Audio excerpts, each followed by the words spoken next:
మీ personal interviews మరియు వ్యాపార ప్రకటనల కొరకు ఈ నెంబర్ని సంప్రదించండి. నమస్తే, నేను మీ Subhash acupuncture and chiropractic centre Tarnaka Hyderabad నుంచి. ఫ్రెండ్స్, వికారాబాద్లో మనకి ఇంకొక బ్రాంచ్ ఉంది. ఇది కాకుండా రాజమండ్రి నరసాపురంలో రెగ్యులర్గా మన ట్రీట్మెంట్ క్యాంప్స్ జరుగుతూ ఉంటాయి. అక్యుపంక్చర్ వైద్యంలో గత 16 సంవత్సరాల నుంచి ఉన్నాను. ఈ వైద్యంలో గత 10 సంవత్సరాల నుంచి ట్రైనింగ్ ఇస్తూ ఉన్నాను. చాలామంది మన స్టూడెంట్స్ ఇండిపెండెంట్గా ప్రాక్టీస్ చేస్తూ ఉన్నారు. ఫ్రెండ్స్, నేను ఈరోజు మీకు ఒక ముఖ్యమైన టాపిక్తో మీ ముందుకు వచ్చాను.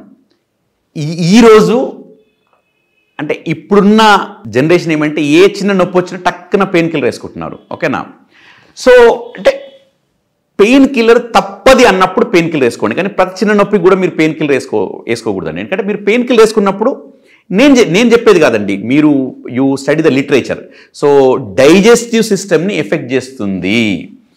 లాంగ్ టైం పెయిన్ కిల్లర్ వాడడం వల్ల మీ గట్ హెల్త్ డిస్టర్బ్ అవుతుంది, డైజెస్ట్ సిస్టమ్ డిస్టర్బ్ అవుతుంది, మీకు డైజెషన్ సంబంధించిన ఇబ్బందులు రావడానికి పుష్కలంగా ఆస్కారం ఉందనేది నేను చెప్పే మాటలు కాదండి, లిటరేచర్ చెప్తున్న మాటలు. సో తప్పదనుకున్నప్పుడు మాత్రమే మీరు పెయిన్ కిల్లర్ వాడండి. లేదంటే మన దగ్గర అద్భుతమైన పాయింట్స్ ఉన్నాయి. అందులో ఒక పాయింట్ ఈరోజు మీకు ఇంట్రడ్యూస్ చేయబోతున్నాను. అది పంటి నొప్పి కానివ్వండి, కంటి నొప్పి కానివ్వండి, పీరియడ్ పెయిన్ కానివ్వండి, హెడేక్ కానివ్వండి, ఎనీ పెయిన్, ఇప్పుడు నేను చెప్పబోయే పాయింట్ మీకు హెల్ప్ చేస్తుంది. ఓకే, ఇది temporary pain killing point. So point పేరేంటి? స్టమక్ 44.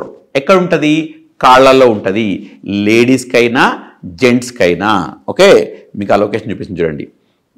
ఈ వేలు ఉంది కదండి, రెండో వేలు మీకు ఇప్పుడు ఇక్కడ పిక్లో మధ్యలో కనిపించిన కానీ ఇది రెండో వేలు వైపు ఉంటుంది.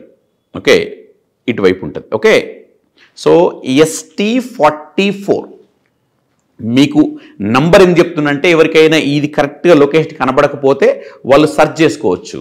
సో దీన్ని ఏం చేయాలి? మీరు ఈ పాయింట్ పైన రెగ్యులర్గా 1 to 3 minutes రెగ్యులర్గా మీరు స్టిమ్యులేట్ చేయండి. ప్రెస్ అండ్ లీవ్ ఇట్లాగా 3 times a day. మీకు హెడేక్ వస్తుంది అనుకోండి, మీకు అర్థమైంది, అప్పుడు స్టార్ట్ చేయండి నొక్కడం. అంతేగాని హెడేక్ ఫుల్ పీక్స్ వచ్చాక మీరు నొక్కడం స్టార్ట్ చేస్తే మీకు అంత లాభదాటిగా ఉండకపోవచ్చు. మీరు హెడేక్ స్టార్ట్ అవుతున్న ఫీలింగ్ వస్తుంది, అప్పుడు మీరు నొక్కడం స్టార్ట్ చేస్తే డెఫినెట్గా హెడేక్ తగ్గడానికి చాలా స్కోప్ ఉంది. ఇప్పుడు చూడండి, చాలామంది ఫీమేల్ పీరియడ్స్ పెయిన్తో బాగా ఇబ్బంది పడుతూ ఉంటారు. సో వాళ్ళకి పీరియడ్ పెయిన్ స్టార్ట్ అయింది అనుకోండి, అప్పటి నుంచి ఈ పాయింట్ రెగ్యులర్గా స్టిమ్యులేట్ చేయండి. సో మీకు మేల్ చేకూరుతుంది. అట్లాగా డేలో 3 times చేసుకోవచ్చు. నైట్ టైం ఏం చేసుకోవచ్చు? మీరు చూడండి, ఇది పేపర్ సర్జికల్ టేప్. దీనికి ఏం పెట్టాను? ఒక బఠానీ పెట్టి ఏం చేస్తున్నాను? ఆ ఏరియా దగ్గర పెట్టాను, ఆ పాయింట్ దగ్గర. చూడండి ఈ పాయింట్ దగ్గర పెట్టాను. పాయింట్ ఎక్కడుంది? ఈ రెండవ వేలుకి చివర్లో ఉంది. అంతే, పెట్టాక 1 minute ప్రెస్ చేయండి. ఇది 2 కాళ్ళలో ఉంటుంది. 2 కాళ్ళు ఒకసారి పెట్టాలన్నా అవసరం లేదు. ఒకరోజు ఒక లెగ్ పెట్టుకోండి, ఒకరోజు ఒక లెగ్ పెట్టుకోండి. So any pain in the body. Okay, so బ్రహ్మాండమైన పెయిన్ కిల్లింగ్ పాయింట్స్ ఉన్నాయి. సో ఒక్కొక్క వీడియోలో ఒక్కొక్క పాయింట్ గురించి చెప్పాను. ఈ వీడియోలో ST44 గురించి చెప్పాను. సో ఈ పాయింట్ని మీరు ఎక్కడ పెయిన్ వచ్చినా ఈ పాయింట్ని వాడండి. పెయిన్ కిల్లర్స్ నుంచి ఎంతవరకు వీలైతే అంతవరకు మీరు దూరంగా ఉండే ప్రయత్నం చేయండి. నేను వీలైనంత వరకు ప్రకృతి సిద్ధంగా ఉండే వైద్యాన్ని ఎక్కువ వాడమని చెప్తాను. తప్పదనుకున్నప్పుడు మీరు మోడర్న్ మెడిసిన్కి వెళ్ళండి. కానీ అవకాశం ఉన్నప్పుడు కూడా మీరు టక్కున పెయిన్ కిల్లర్ వేసుకోవడము కరెక్ట్ కాదేమో అనేది నా పర్సనల్ అభిప్రాయం.